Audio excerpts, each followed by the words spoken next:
हाँ एवरीवन, आज के इस वीडियो में हम पढ़ेंगे बीए फिफ्थ सेमेस्टर की जो सेकंड पोएम है यूलिसिस।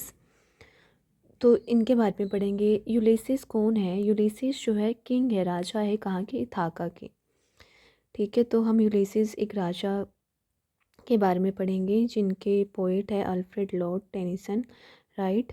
तो पहले मैं आपको मोटा मोटा बता देती हूँ इसमें क्या है। ये जो है, यह इथाका नामक एक यूनानी द्वीप के राजा है। यूलिसिस की कहानी के बारे में बताया गया है। ये जो राजा है, ये जो किंग है, ट्राय के युद्ध में भाग लेते हैं। युद्ध में विजय के बाद इथाका लौटने से पहले 10 सालों तक अनेक द्वीपों तथा सागरों का भ्रमण करने लगते हैं, इधर उधर जाना। किंतु अब वह इथाका में अपनी पत्नी, जिन पत्नी का नाम है पेनिलो, और अपनी बेटी जिसका नाम है टैलीमैक्स के साथ रहता हुआ बेचैनी महसूस करने लगता है। अब ऐसा तो है नहीं, बंदा युद्ध ही करता रहे, राइट। युद्ध करने के बाद जब वो वापस लौटता है, पत्नी और बेटे के साथ बेचैनी महसूस करने लगता है। वह एक बार फिर से नए साहसिक कामों की खोज में निकल जाना चाहता है। जो कवि है यहाँ पे टेंसिन, इस कविता में यूलिसिस की इस आंतरिक बेचैनी को बताते हैं। वे नहीं चाहता कि मैं आराम में पड़ा पड़ा वह बेकार हो जाए। वह चाहता है कि वह काम में घिस घिस कर चमकने लगे। ठीक है, बहुत प्यारी पोयम है। तो आई होप्स आपको समझ में आएंगी। तो मैं आपको समझा देती हूँ इसके स्टैंजास, और हम इसके इम्पॉर्टेंट क्वेश्चन भी करेंगे नेक्स्ट वीडियो में। पहले स्टैंजा समझ लेते हैं। It little profits that an idle king buy this still hearth among these barren carracks, matched with an aged wife I met and dole unequal loss unto a savage race that hoard and sleep and feed and not me। Ulysses क्या कहता है? कहता है कि राजा क्या कहता है जिसका नाम है यूलिसिस। यूलिसिस कहता है कि उस जैसे राजा को बेकार बैठना शोभा नहीं देता है। वह इस बात को अपने लिए अशोभनीय समझता है कि वह अपना जीवन एक बूढ़ी पत्नी के साथ रहने में बिता रहा है। वह एक निर्जीव अग्निकुंड के पास अपनी पत्नी को साथ लिए हुए बैठा रहता है। अपने बंजर और चट्टानी द्वीप पर रहते हुए अपने समय और शक्ति को बर्बाद कर रहा है। वह अपने लोगों के लिए दोषपूर्ण नियम बनाने में और उन्हें लागू करने में अपना समय बिता रहा है। उसके लोग असभ्य जाति के हैं। वे अपने राजा की तीव्र और प्रबल भावनाओं को समझ नहीं सकते हैं। उनकी रुचि केवल जमाखोरी करने, सोने और सब अपना पेट भरने में है। इस तरह मेरी मरी हुई आत्मा वाले लोगों के साथ रहने में यूलिसिस को बेचैनी महसूस होता है। यूलिसिस जो है हमेशा घूमने फिरने में, नई चीज़ों को जानने में, उसको ये सब पसंद है। बेकार बैठा रहना, लोगों के लिए कानून वगैरह बनाना, ये सब यूलिसिस को पसंद नहीं आता है। I can't rest from travel. I will drink life to the lease. Old times I have enjoyed. Greatly have suffered, greatly both with those that loved me and alone on shore and when through scurrying drift the rainy high days wax the deep sea I am become a name। Ulysses कहता है कि वह सफ़र के बिना नहीं रह सकता। वह जीवन के भीषणतम कष्ट का अनुभव करना चाहता है। उसका बीता जीवन निरंतर साहसिक कार्य की एक कहानी रहा है। उसने अपने साहसिक कार्य से बहुत आनंद प्राप्त किया है। उसने बहुत कष्ट भी सहे हैं।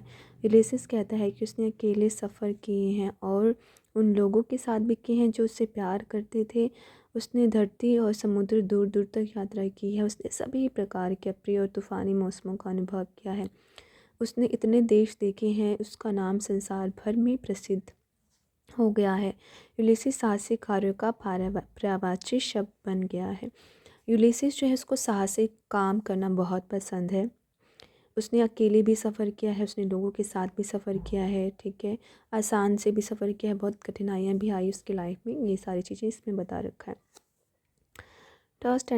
थर्ड स्टैंजा देखते हैं। I am a part of all that I have met, it all experience is an arch where through claims that untraveled world whose margin fades forever and forever when I move।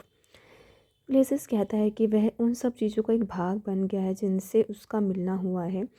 कहने का मतलब है कि उसने अपने इस अंदर उन चीज़ों को पूरा ज्ञान सोख लिया है जो उसने देखी है और जिनसे वह मिला है। यूलिसेस ने अपनी यात्राओं से विशाल ज्ञान प्राप्त कर लिया है, फिर भी वह उससे संतुष्ट नहीं है जो उसने सीखा है। वह कहता है कि पूरा पिछला अनुभव उस संसार के मात्र एक द्वार के समान है जिसकी यात्रा अभी उसने करनी है। कहने का भाव ये है कि ज्ञान, अनुभव और साहसिक कार्य रूपी संसार का कोई छोर नहीं हो सकता है। इसका किनारा दूर तक दूर हटता चला जाता है। जैसे जैसे हम इनकी तरफ कदम बढ़ाते चले जाते हैं, प्राप्त ज्ञान सदा उस ज्ञान की तुलना में तुच्छ होता है जो अभी प्राप्त करना चाहता है। ठीक है, इस टेंशन में ये बताया है। नेक्स्ट हम देखते हैं, how dull it is to pause to make an end to rust unburnished not to shine in use as though to breathe were life. Ulysses समझता है कि निष्क्रियकर्ता का जीवन नीरस और उचटाने वाला होता है।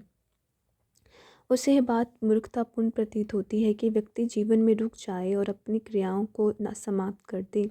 आराम करने से जंग लग जाता है, बिना रगड़ कर पॉलिश किए हुए शरीर अथवा दिमाग को उसी प्रकार जंग लग जाता है जैसे किसी ने पॉलिश की हुई धातु को जंग लग जाता है। किसी भी चीज़ को केवल प्रयोग में लाने से ही चमक जाती है। केवल सांस लेने को ही जीना नहीं कहा जा सकता। वास्तविक जीवन क्रियाशील जीवन होता है। यह नए जोखिम और नए अनुभव का जीवन होता है।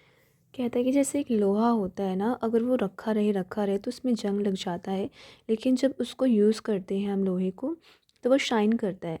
तो सेम वैसे ही कि केवल सांस लेने को जीना नहीं कहते हैं। वास्तविक जीवन वो होता है जिसमें जोखिम हो, नए अनुभव हो। तो यूलिसेस बहुत बेचैनी महसूस कर रहा है। वो पेड़ पौधे भांति जीवन नहीं गुजारना चाहता है। वह घर से बाहर जाना चाहता है और नए देशों, नए ज्ञान तथा नए अनुभवों को खोज करना चाहता है।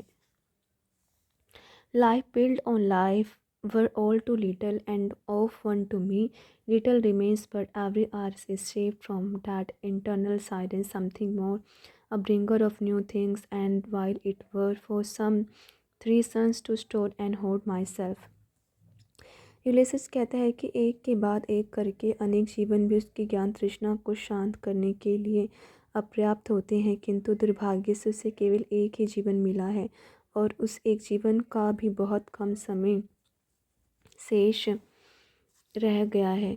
इसलिए यूलिसेस अब मृत्यु से प्रत्येक क्षण छीन लेना चाहता है जो कि सदा की नींद सुला देती है। वह प्रत्येक क्षण का उपयोग नए ज्ञान और नए अनुभवों की प्राप्ति में करना चाहता है।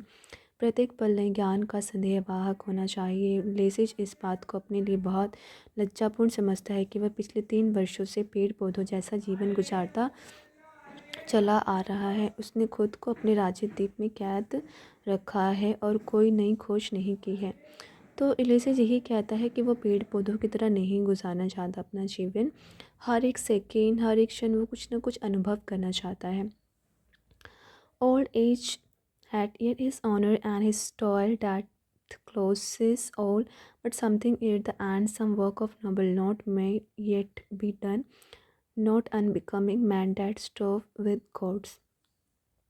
यूलिसेस शरीर से बूढ़ा हो गया है परंतु उसका दिल अभी भी योद्धाओं जैसा है। बुढ़ापा उसे तकनीक भी निरुत्साहित नहीं कर पाया है। वह कहता है कि बुढ़ापे में भी मनुष्य कष्ट झेलने और सम्मान अर्जित करने के लिए योग्य हो सकता है। मृत्यु हर चीज़ को समाप्त कर देती है। मृत्यु के साथ मनुष्य की सभी क्रियाएं समाप्त हो जाती है, किंतु इस अंत के आने से पहले कोई ना कोई भला काम अवश्य किया जा सकता है। इसलिए यूलिसेस ने निश्चय किया हुआ है कि वह अपने जीवन के अंतिम क्षण तक नए ज्ञान के लिए अपनी खोज जारी रखेगा। उसने स्वतः इसके साथियों ने ट्राई के युद्ध में देवताओं के साथ लड़ाई की थी। वह दुर्लभ उत्साह और वीरता का कार्य था। अब अपनी मृत्यु से पहले यूलिसेस कोई ऐसा काम करना चाहता है जो कि देवताओं से युद्ध करने वाले लोगों को सुयोग्य है। ठीक है।